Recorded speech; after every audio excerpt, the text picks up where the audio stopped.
It's truly a delight and honor to be able to have the Venerable Bhikkhu Bodhi with us. Most of you are familiar with him through his numerous translations and texts and writings. And it's really a pleasure to have somebody of his stature and knowledge to join us in this series on meditations. And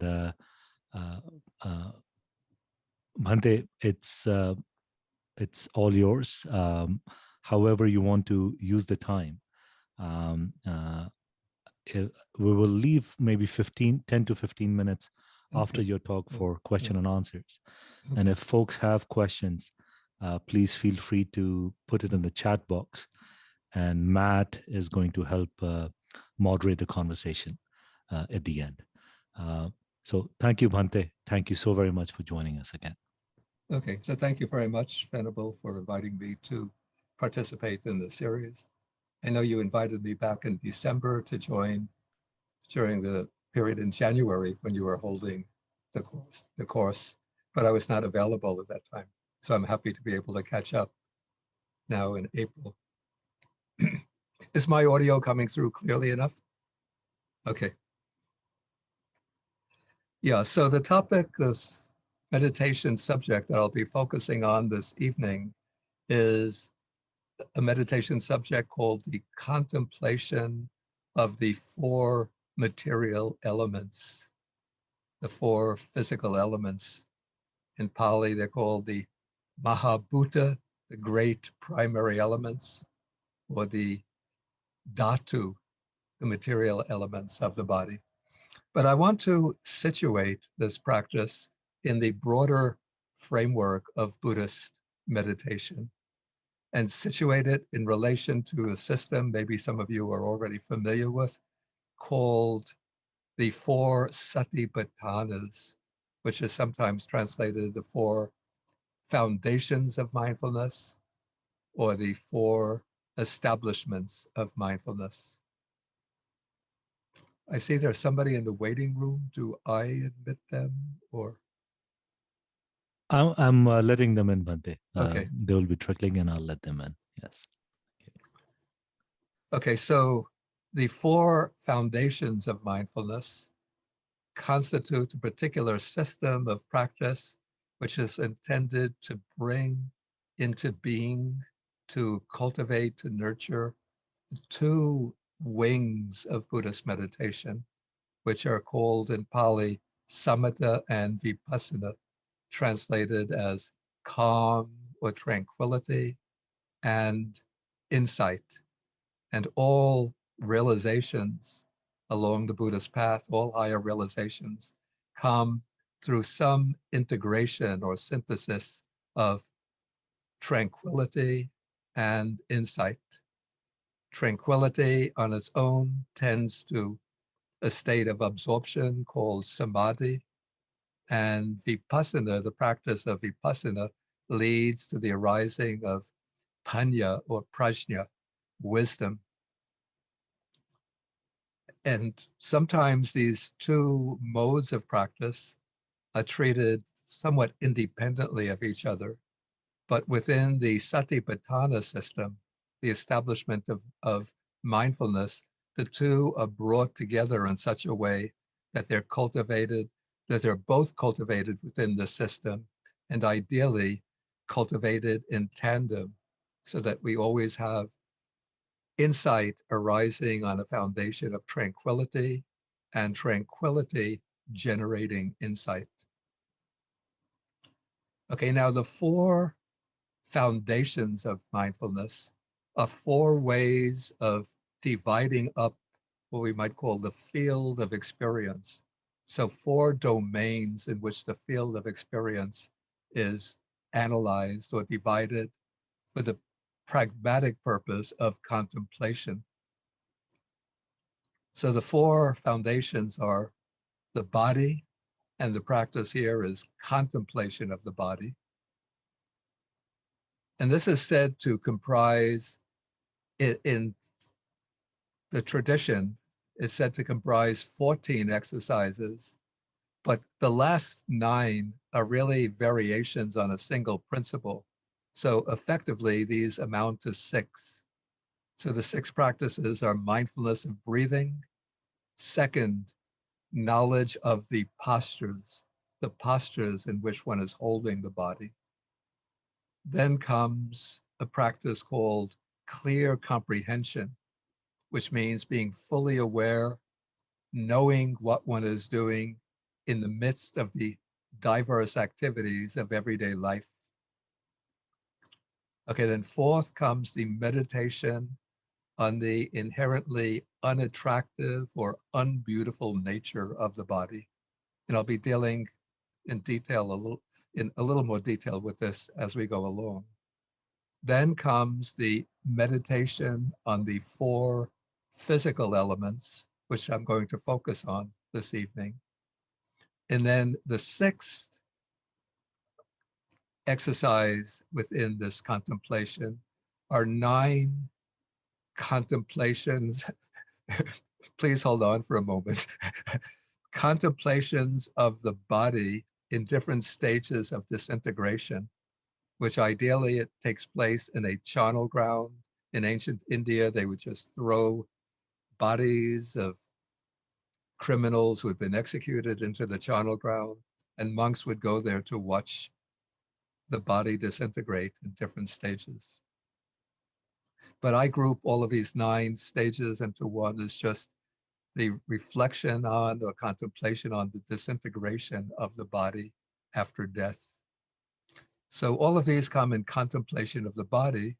Then the next foundation of mindfulness is contemplation of feeling, by which one attends to what we might call the felt tone of experience. And the word translated as feeling in Pali, Vedana, doesn't mean feeling in the sense of emotion, the way we use the word feelings in English, but rather I call it the hedonic or affective flavor of experience, the felt tone of the experience, whether as pleasant, painful, or neutral. Okay, the third foundation of mindfulness is the contemplation of mind, Chittanupassana, which means the recognition of the states of one's own mind. And there are different, this particular contemplation is broken down into various pairs of contrary or complementary states of mind. So, for example, knowing when the mind is overcome by desire, that it has desire. When desire fades away, knowing that it is without desire. When it's overcome by anger or hatred, knowing that the mind is overcome by anger. When it's without anger, one knows it's without anger, and so on.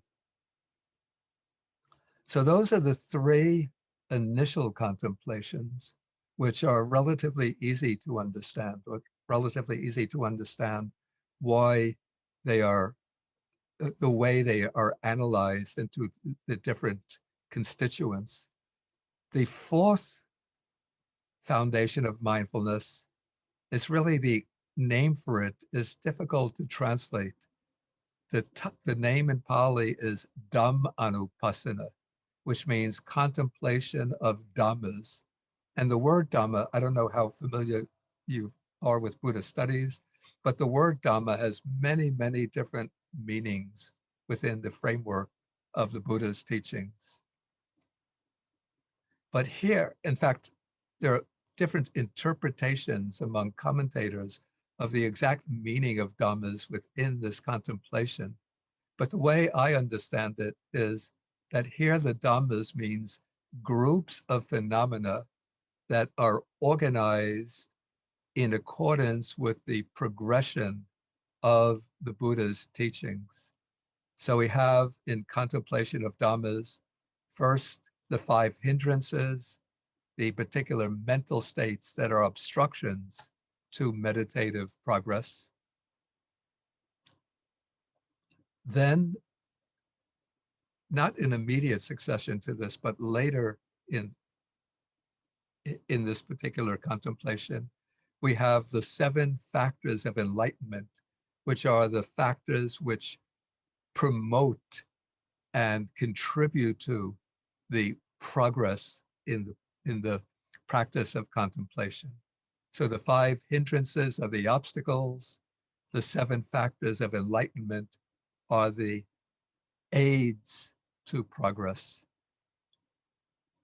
But then the second and third groups within this contemplation are 2 alternative ways of dividing up the field of experience for contemplation.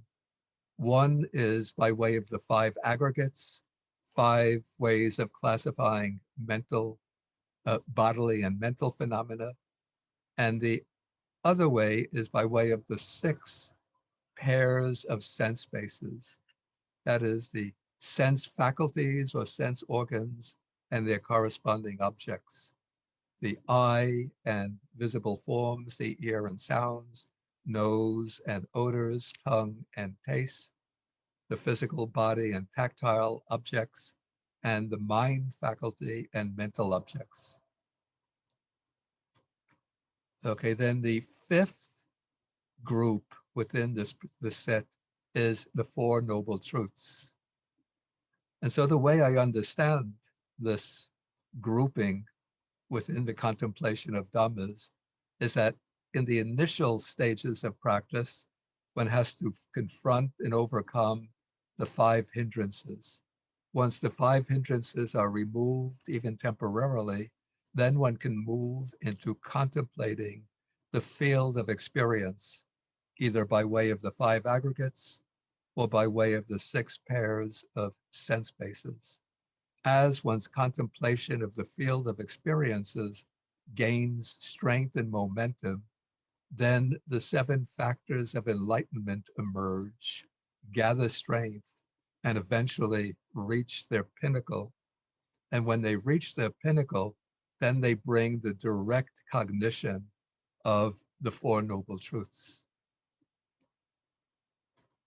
Okay, so that is a broad overview now of the 4 foundations of mindfulness or the 4 establishments of mindfulness. And now I want to focus in, sort of to narrow down and to focus on contemplation of the body and to see what's involved in contemplation of the body. Okay, so within this contemplation, which we went over just before, we have mindfulness of breathing, the contemplation of the 4 postures. 4 postures are walking, standing, sitting, and lying down. So no matter what posture the body might be, one might be holding the body in, one knows that the body is in that posture. So when walking, one knows I'm walking. When sitting, one knows I'm sitting. When standing, one knows I'm standing. When lying down, one knows one's lying down. If the body is in any posture in between these, one knows exactly how the body is disposed. So that's the contemplation of the 4 postures. Then the third exercise is clear comprehension in all the little activities of everyday life, when going out and coming back, when looking ahead or looking to the side, when bending or stretching the limbs, when putting on one's clothes, when eating food, when tasting the food, even when going to the toilet, one knows exactly what one is doing.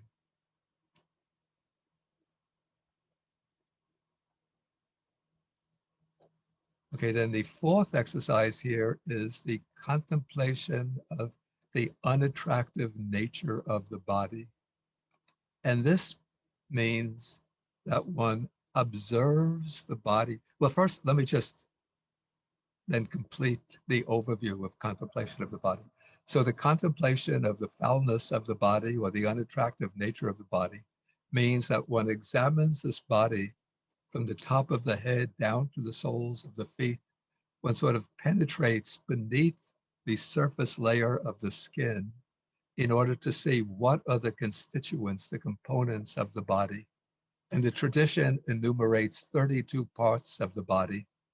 20 of these are more solid parts, including hairs of the head, fingernails, teeth, skin, the inner flesh, the bones, the internal organs, and then we come to the fluids of the body, bile, phlegm, pus, and blood, and so on. And so when one examines the body in this way, looking through the internal constituents of the body, it has the purpose of dispelling sensual lust. And so this particular practice plays a very important role within the context of monastic life, since it's part of the monastic vocation to first live a life of celibacy. And that's it's not at all easy. And particularly, we have to remember that the Buddha had many of his disciples were like 20-year-old kids. I'm sorry, maybe some of you were in your 20s, but from my perspective, I now speak of 20-year-old people as kids. So they could have been 20, 22 years old, and they're still full of the vitality and maybe full of sensual desire. So to help overcome the sensual desire, the Buddha taught this exercise, which when one pierces beneath the surface level of the body, beneath the skin, and looks at its constituents, one sees that inherently they're not very attractive. And so then when you put them all together to have the total organic, the body in its totality, then one could see that the attractive appearance of the body is just a kind of illusion, a projection that the mind constructs and then superimposes on the body as a way to arouse desire. Okay, following this comes the meditation on the elements, which I'm going to go into more detail later. And then come the 9 charnel ground contemplations, by which one contemplates the body in different stages of disintegration, starting with a body which is 1, 2, or 3 days dead, bloated, livid, and oozing matter. And in each case, one compares the dead body with one's own body, reflecting that this body is of the same nature. It will be like that. It is not exempt from that fate. So one starts with the body just a few days dead. Then one comes to the body which is being devoured by different animals, birds and animals, dogs, and by worms. Then one comes to the skeleton in various stages of decomposition, until finally one comes to the body when even the bones have disintegrated and there's just a heap of dust, bone dust remaining.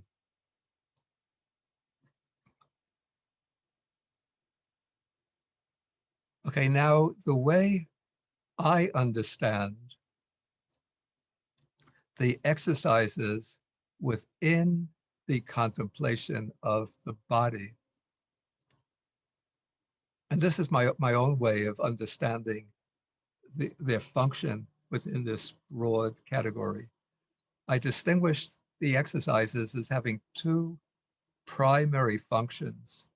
One is to establish presence, that is, presence of mind, to use techniques as means of anchoring the mind in the immediate present, because the innate tendency of the human mind is always to roam and wander, to jump from thought to thought, often in irrational ways, just from very almost insignificant triggers and stimuli, and sometimes irrational links of association, jumping from thought to thought.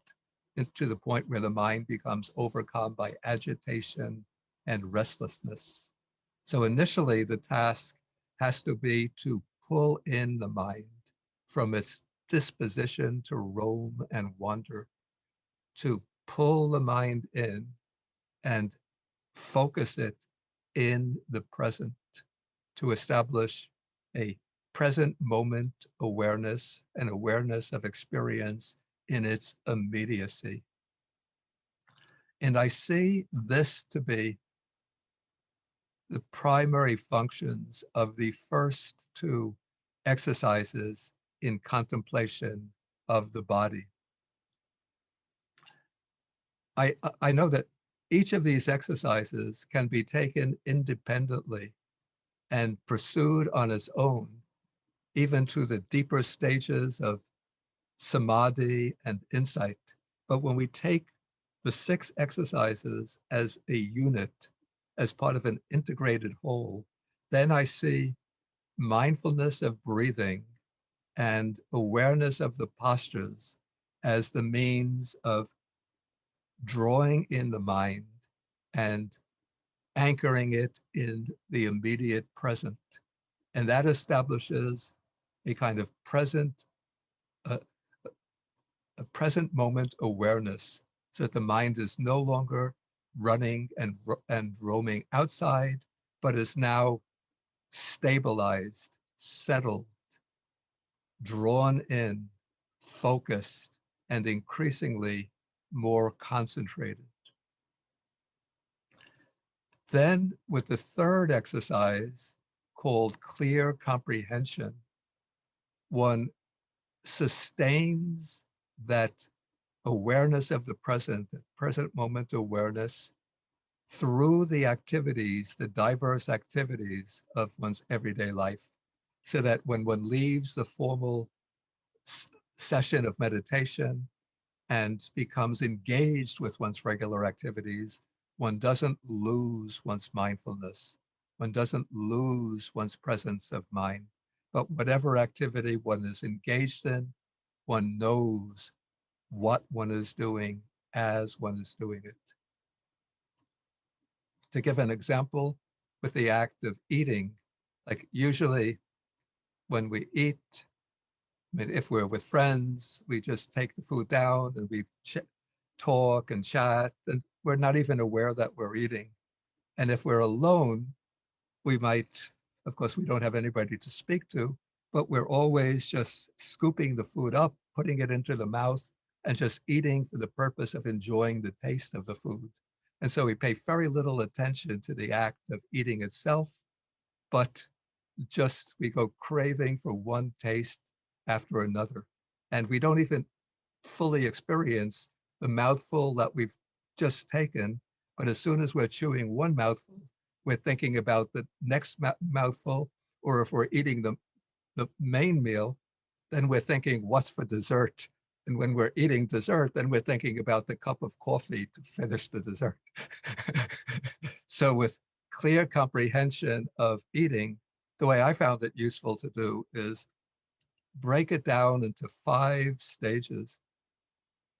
I call these taking up the food, putting it in the mouth, chewing the food, tasting, and swallowing. And as you're doing each of these stages, engage with each of these stages, you're paying attention to what is happening in that stage. Okay, so these exercises, mindfulness of breathing, knowledge of the postures, and clear comprehension in everyday activities, anchor, establish this present moment awareness, anchor the attention, the mindfulness in the present moment. The next 3 exercises, meditation on the body's unattractive nature, meditation on the 4 physical elements, and the 9 charnel ground contemplations, have the purpose, the way I see it, to generate understanding of the nature of the body, the real nature of the body. So in the meditation on the body's unattractive nature, which I just gave you an overview, one dissects the body mentally, visually into its different constituents in order to look briefly with one's inner eye at each of these components to say that if you take these components on their own, they're not particularly beautiful and attractive. You remove the skin and you take pieces of flesh and muscle and put them before your mind's eye. Then you take the bones and the nerves, sinews, the liver, the heart, the lungs, the kidneys, the blood, the bile, all of those, when you look at individually, don't have that lure of attraction, that appearance of beauty. And so in this way, this repeated practice, contemplation of the body's unattractive nature, the Buddha says is the antidote, the remedy for sensual craving or sensual lust. And it dispels sensual lust, not through forceful suppression, but by bringing before the mind's eye a mental picture of the internal nature of the body. Okay, now the meditation on the four material elements has the purpose, the way I see it, of dispelling the identification with the body, particularly the identification with the body as being I and mine. So this is, of course, in the Buddha's teaching, the fundamental delusion that underlies samsara, the process of repeated birth and death. Sort of the fundamental manifestation of ignorance is the grasping of the notions of I and mine. And these notions of I and mine are projected upon, ascribed to all of the five aggregates that constitute the person: material form or the body, feelings, perceptions, volitional activities, and consciousness. And so initially, in dispelling the illusion of I and mine, one starts off with the material body, and the material body is dissected into the four physical elements. And I'm going to explain how that is done. And as one examines the body in terms of the four material elements, one sees that the physical elements of this body that I take to be I and mine are contiguous with and interchangeable with the material elements of the external world. So the material elements of the external world are absorbed into this body, transformed into the substance of this body, and become mine and I. And the material elements of this body are constantly being dispersed into the outer world and then lose their identification as being I and mine. So when this contemplation is carried through systematically, it helps to remove that grasping of I and mine in regard to the body. And then the 9 charnel ground contemplations, which can be done imaginatively, by the way. They don't have to be done in an actual charnel ground. These contemplations help to drive home the message of impermanence that the Buddha teaches. Of course, the Buddha teaches that impermanence takes place at increasingly subtler levels till we get to a kind of momentary impermanence. But at the grosser level, we have the illusion that I'm going to live forever. This body is going to remain forever, to remain strong and youthful and healthy forever. And when one undertakes the contemplation of the decomposition of the body, then one sees and applies that to one's own body. One loses that illusion of permanence that we usually ascribe to the body. And also, what I found in experience, not through going to charnel grounds, but just through the imaginative practice, that this meditation also leads to a sense almost of emptiness or shunyata, because we have this body in its full presence now, then eventually it dies, loses its vitality, then it disintegrates or is brought to a crematorium and it's cremated till it becomes just ashes, which are dispersed into space or into the ocean. And there's no more body there, gone. Okay, now, okay, so through this presentation that I just gave, I divide the 6 components of contemplation of the body into 3 broad groups: mindfulness of breathing, knowledge of the postures, clear comprehension in everyday life, serve to establish presence and to bring stronger concentration, stability, to settle the mind into the present. And then one uses that concentrated, collected mind to examine the body, to see its unattractive nature through the contemplation of the parts of the body, to see the body as consisting of the 4 elements, and then to recognize the impermanence of the body through the charnel ground contemplations.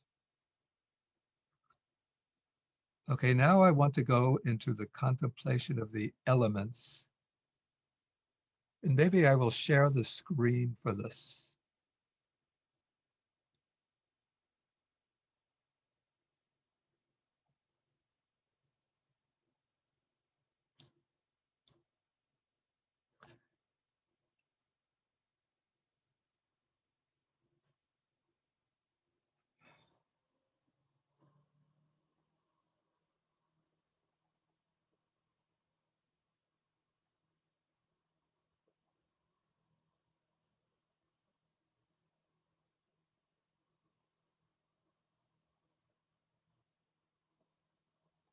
Actually, there are 2 ways this is done. Let me take them both.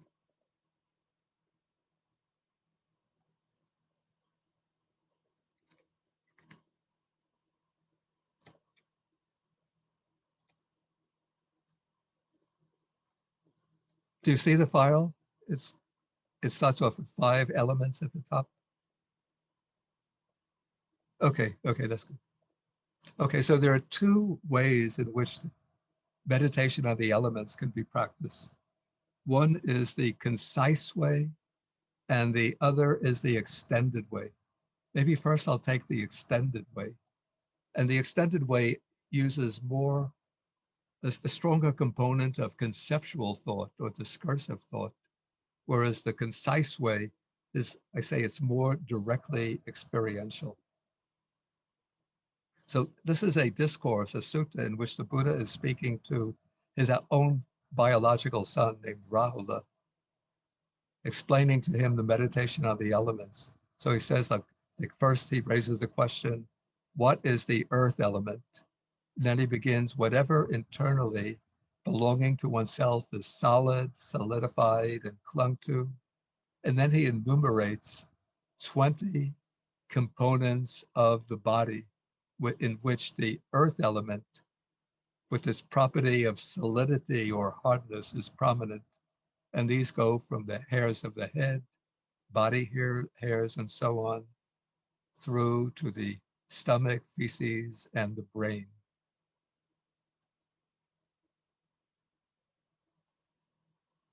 Okay, then we have the water element. So again, the water element may be internal or external. Then the internal water element is whatever within oneself is liquid or liquid-like, water or watery, bile, phlegm, pus, blood, and so on. So all the fluids of the body are the internal water element. Then the fire element, so the might be internal or external. So what is the internal fire element? Whatever internally belonging to oneself is fire, fiery, and clung to. That is, that by which one is warmed, ages, and is consumed. So this would be probably the base temperature of the body, normally 96.8 degrees Fahrenheit. And when one gets a fever, then it becomes higher, so when it's consumed by it. And in Indian uh, physiology, the fire element is considered to be responsible for digestion. And then whatever else within oneself is fire, fiery, and clung to. So that's the internal fire element. And then comes the air element. And then the internal air element would be the different winds of the body. Upgoing winds, downgoing winds, winds in the belly, in the bowels, winds that move through the limbs, but most noticeably in the process of in and out breathing. So that is the wind element or air element.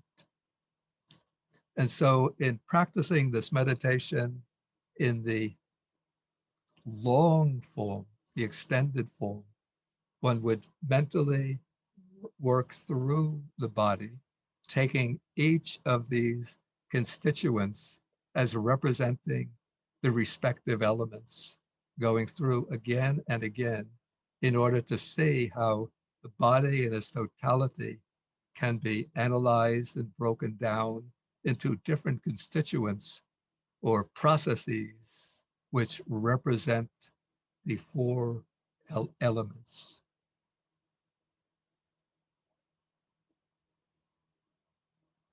I will come back later to how we use the contemplation of the elements to break through the clinging to I and mine. But I want to go to the more concise or compressed method of practicing the meditation on the elements. So this is the passage that we find in the discourse on the foundations of mindfulness. So here the Buddha says a monk or any practitioner reviews or examines this body, however it is placed, as consisting of the elements thus. In this body, there are the earth element, the water element, the fire element, and the air element. And he illustrates this with the simile of a butcher who kills a cow and then cuts it up into pieces to sell as meat. So when you see the cow before, while it's alive, you have the perception cow. But in this rather gruesome simile, after the butcher has killed the cow, then he sliced the cow up and he's put the different pieces up for sale in the market. You don't see cow anymore, but you see this piece of steak, this piece of beef, this piece of choice meat, these organs for sale, and so on. And so you just see different pieces of meat without any idea that this is a cow. These are parts of a cow. Okay, so now how does one actually practice the contemplation of the elements in this concise mode? You know, the sutta itself doesn't give more elaborate directions, but the way that I found useful to practice this is to choose the distinctive characteristic of each of the elements and then to explore the body, to move through the body gradually from top to bottom in order to discern the presence of that element. And it's not easy to do this, I have to say, as part of an ordinary day-to-day practice. But I found it's almost necessary to do this during an extended period of retreat when the mind develops a high degree of subtlety and sensitivity. And so when the mind develops that sensitivity, first to get the earth element, one searches for the sense of hardness or solidity in the body. And one could start off with sensations of hardness or solidity in the body. For example, what I recommend, what I do myself, is to start off by feeling the skull, even using the hands to press the skull, to feel the hardness of the skull, and then mentally running the mind through the skull to get a sense of hardness and solidity, and then going down to the jaw where you can get a sense of hardness and solidity, or using the elbows and the knees where one could feel hardness and solidity, or clicking the teeth together to see how the teeth are hard and solid. And then from that impression of hardness and solidity, one could scan the body down, even going through the soft parts of the body, the soft tissues, because the earth element is present everywhere throughout the body. And as one goes through the body over and over, that sense of hardness and solidity becomes more and more prominent, to the point that as one examines the body as a whole, it seems that the body is almost like a marble statue. Okay, that's the earth element, the examination of the earth element. Then I jump over the water element, which is very subtle, and come to the fire element. And one detects the fire element by searching for a feeling of bodily heat, finding a place in the body where one could get a distinct impression of heat. And the area I found most useful for that are the cheeks, because when, with a silent mind, when one just attends to the cheeks, one could feel that bodily heat of 98.6 degrees temperature, hotter than the temperature in the room. And then one starts exploring other parts of the body till one gets distinct impression of heat elsewhere. And then one scans the body through the entire body to feel the heat throughout the whole body. And as one goes over this again and again, sometimes it feels as though the body has been overtaken by a severe fever, but the temperature is still normal. It's just a mental impression. Then one goes to the air element. And for this, I begin by attending to the rise and fall of the abdomen as one is breathing in and out to get a sense of motion. Because the distinct quality of the air element is said to be expansion and contraction. So it starts with the expansion and contraction of the abdomen. Then one moves up, expansion and contraction of the chest. Then the expansion and contraction of the throat as one is breathing in and out, then expansion and contraction in the nostrils. And then one starts exploring the whole body to get the sense of expansion and contraction everywhere in the body.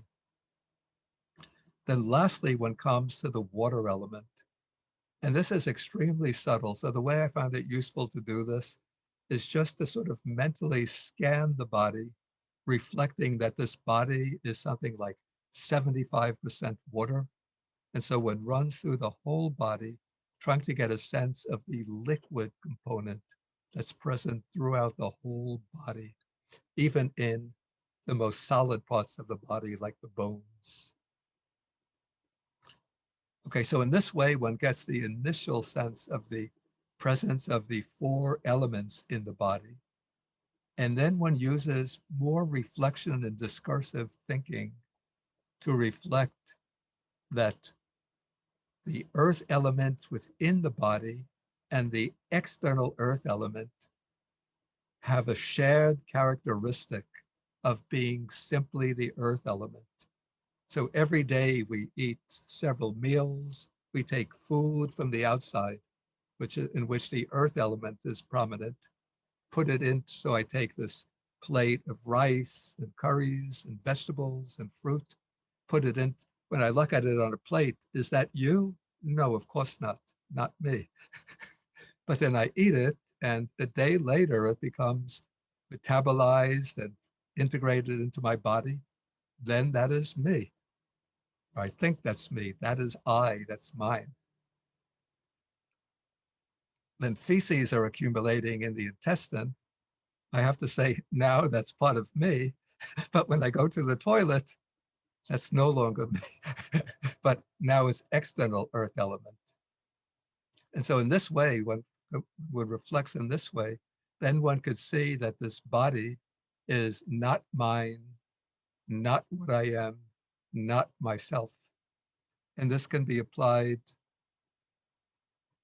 analogously to the other elements. But I don't have to go through that in detail, since I want to leave about 10 minutes for questions. So maybe I should bring this talk to an end now and leave the rest of the time for the questions.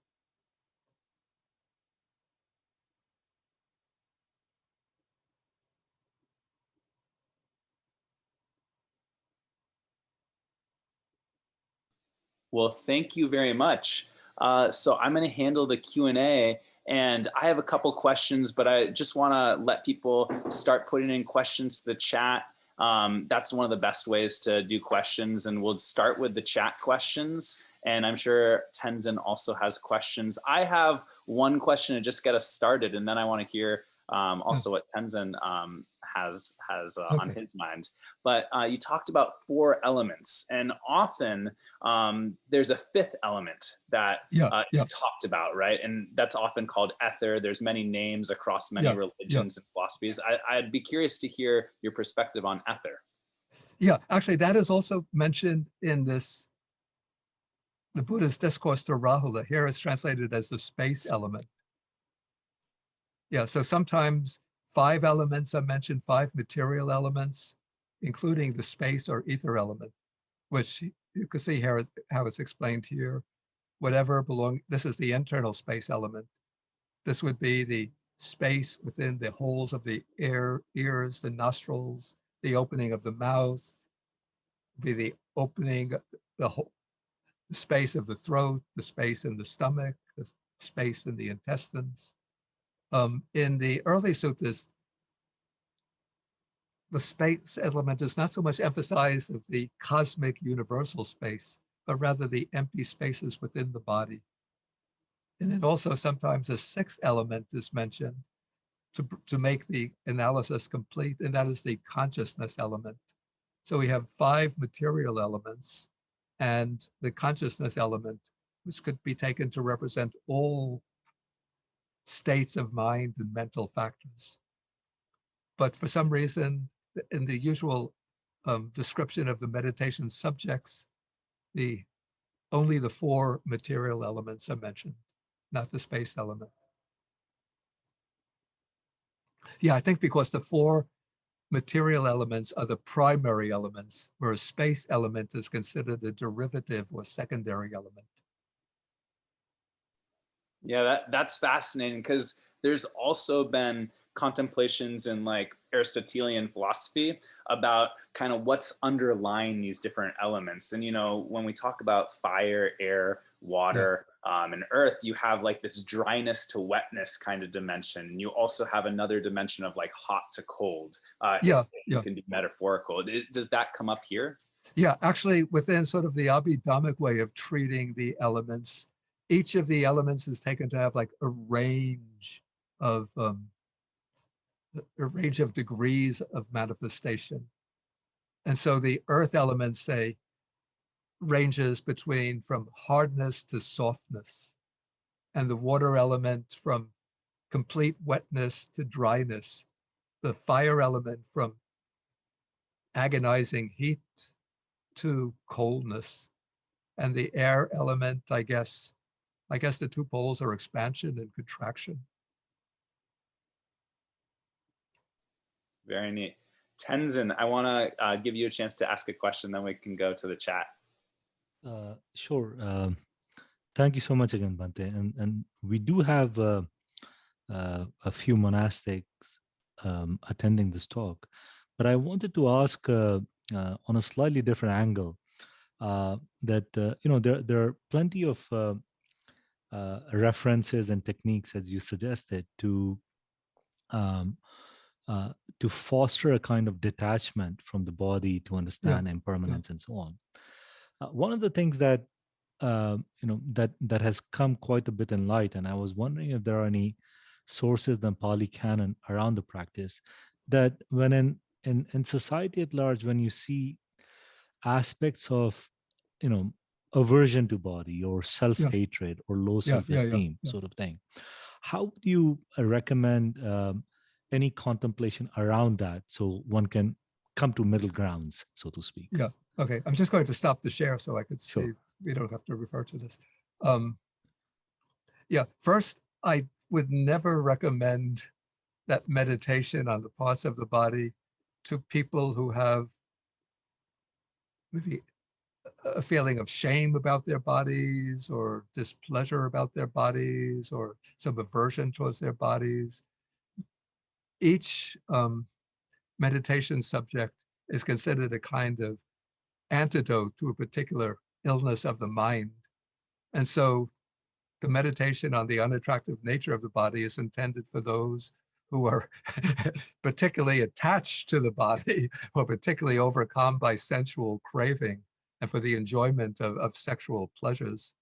But for somebody who has a sense of aversion towards the body, dislike for the body, I would just recommend completely different type of meditation subject, like the Brahma Viharas, the meditation particularly of loving kindness, or mudita, rejoicing, and rejoicing first in one's own good deeds, in one's own good qualities, to help strengthen the person and to enable them to get a stronger sense of inner self-confidence.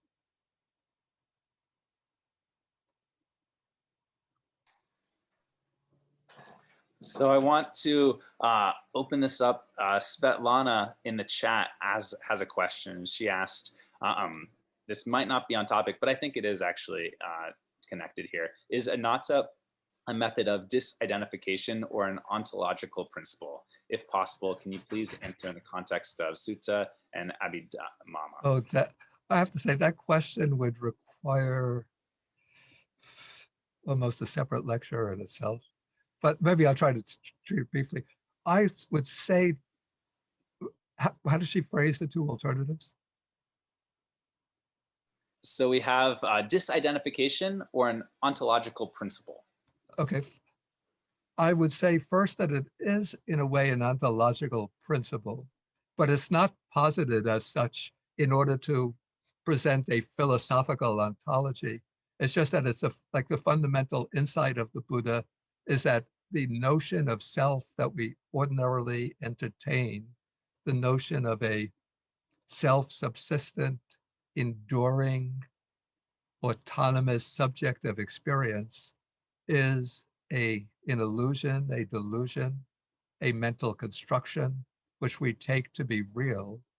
And so what the Buddha teaches is that when one looks and examines the basis for that construction of the idea of self, the basis being the five aggregates, one sees that the five aggregates are impermanent, conditioned, dependent on conditions, not unitary, enduring, and autonomous.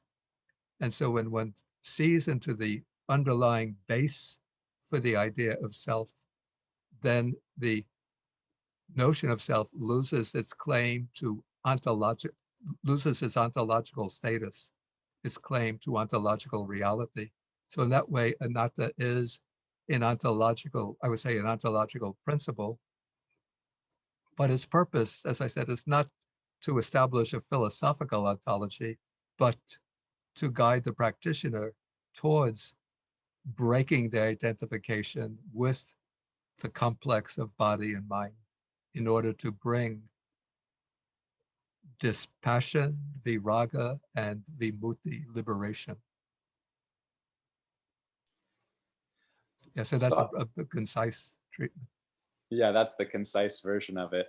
I'm curious to just dig in a little bit deeper on the contemplation of the disintegration of the body. And I was curious if you could talk a little bit about the difference between attraction and beauty.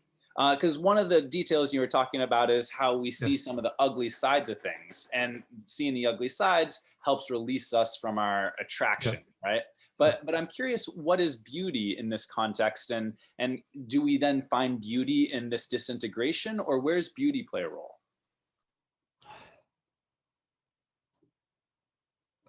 Okay, the way this works,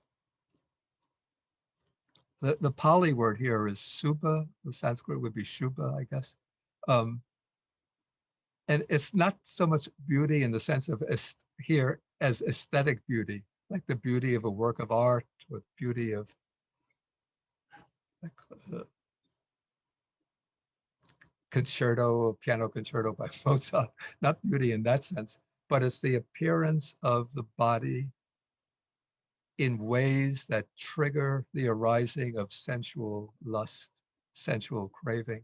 So there are suttas where the Buddha says, what is the cause and condition for the arising of sensual lust?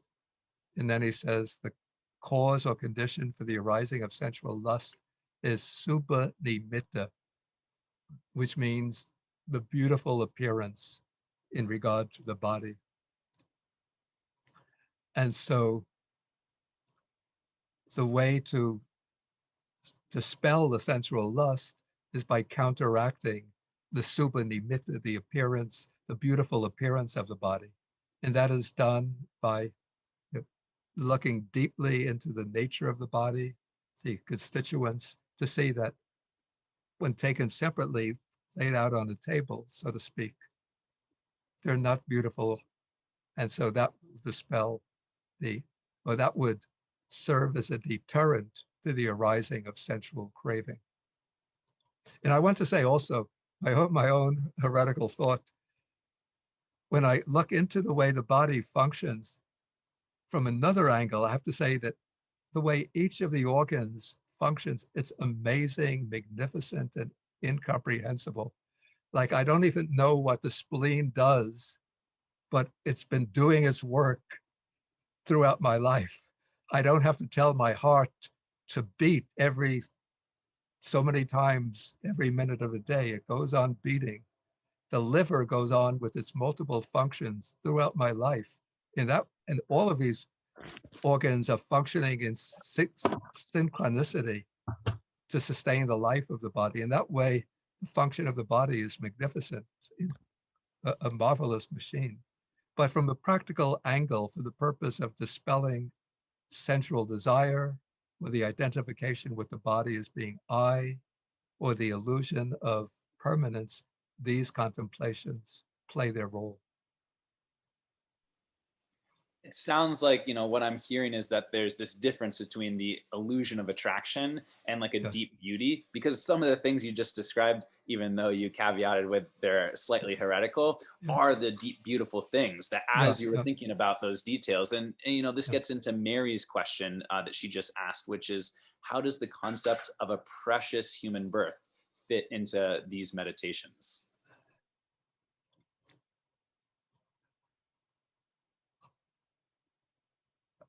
I think the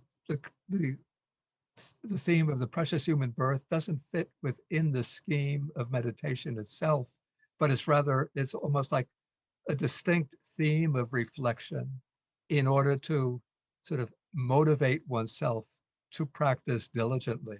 So it's somewhere in this domain of called preliminary reflections. Yeah, in fact, when I was staying in Sri Lanka in a meditation monastery in Sri Lanka, there was a chant that we used to do in the evening service. I don't remember the details, but difficult to obtain is the arising of a Buddha. Difficult to obtain is the hearing of the good Dharma. Difficult to obtain is the going forth into monastic life. Difficult to obtain is the meeting with the encounter, the obtaining a healthy human body. Difficult to obtain is the encounter with good friends. Difficult to obtain is a suitable meditation subject like that. So those kind of reflections motivate one to practice. But these reflections are not themselves included within the scheme of the Satipatthana system, but more in the preliminary or motivating phase. Bhante, we have a few minutes left, and one question I wanted to pose is, you know, uh, you have witnessed yourself this long arc of uh, development and popularization of mindfulness in the West. Yeah. In your own observations,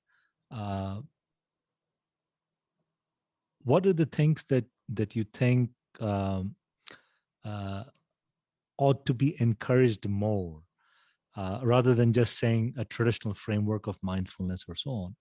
But what is it in this popularization of mindfulness that you see, uh, either that we are missing out on, or that we need to encourage more, or that you would like to see more of? Yeah, I make something of a distinction between the practice of mindfulness, say, within a Buddhist framework, and the practice of mindfulness within other, call it secular domains. And I don't take the standpoint, as I know some of my Buddhist monks that I know do, looking at the secular adaptation of mindfulness and saying, oh, that's a dilution, degradation, distortion of the real practice of mindfulness. But my standpoint is whatever adoption of mindfulness is done within a basically ethically wholesome way, and if it's of true benefit to people in dealing with their everyday worldly secular concerns, if it helps them lead a healthier, happier, more peaceful life, then I think it's a good thing. And I would encourage people who are not ready to make a commitment to the Buddha Dharma to take up some practice of mindfulness to get some deeper knowledge of themselves and some more deeper understanding of their own mind and some ability to deal with the tensions, conflicts, problems they meet in everyday life. But what I would rather tend to criticize is the viewpoint of some who say that, well, when we take mindfulness out of the Buddha Dharma and we develop the secular adaptation of it, what we've done is taken the essence of the Dharma and constructed a universal Dharma, which is not inherently connected to any, quote, religious commitment.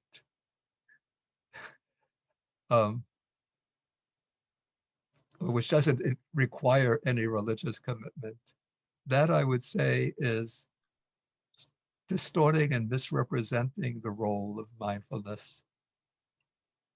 And so I would say that those who are adapting mindfulness for secular purposes should have respect for the role that mindfulness plays within the Buddhist tradition, and that mindfulness in the Buddhist tradition, the systems of practice in which mindfulness plays a major role, are grounded in a particular conceptual framework of doctrine, framework of faith, which is not just a way of achieving some kind of religious consolation, as some have said, but this religious faith is what motivates us to aspire for the goal of the Buddha's teaching. And so I say that there should be a recognition on both sides of the practitioners of mindfulness and meditation within the Buddhist framework should recognize the benefits that people who are not taking up the Buddha Dharma can still obtain by adopting mindfulness into their everyday life. And the teachers of the secular mindfulness should recognize that they are, in fact, taking a Buddhist practice out of its proper framework and using it for different purposes from that for which it was originally intended, but which still can be beneficial. Thank you, Bhante. I think one of the key things that you mentioned was around the idea of ethical wholesomeness in the practice. Um, the other question I wanted to ask is as you know, and I'm just taking the benefit of your presence and your wisdom and your learning for so long. that one of the things that is also gaining some momentum in the West, especially, is getting rid of some of the sort of key components of rather the belief or the of the Buddhist worldview. So the idea that you can be a Buddhist but have no belief in karma, for example. Uh, uh, how do you view such things in some ways? It's like Daniel Dennett doing a couple of years ago. Daniel Dennett from Tufts did a survey of Christian preachers, and his people were astonished to find out that most of the Christian preachers actually didn't believe in God. You see? Oh, really? Yeah, but they were still preaching the sermon, and so they found this kind of cognitive dissonance in certain regard. But in the Buddhist framework, I mean, not to suggest that karma is any way, taken on a theistic tendency or so on. But when individuals propose this idea of that you can be a Buddhist and not entangle yourself with the worldview of karma, what would your suggestion be, advice be? I have a very liberal and tolerant stand on this. So somebody who finds some value in the Buddha's teachings, they find maybe the Four Noble Truths are quite convincing intellectually, at least at one level. They like the Buddha's ethical teachings. They can agree with the basic principles of impermanence, dukkha, non-self. And so they say, okay, on this basis, I will consider myself a Buddhist. I practice some form of Buddhist meditation. And so I'm not going to dispute with them and say, no, you're not a Buddhist. Even though they reject karma, they reject rebirth, they reject other planes of existence, except for the animal realm. I'm not going to say, you can't call yourself a Buddhist.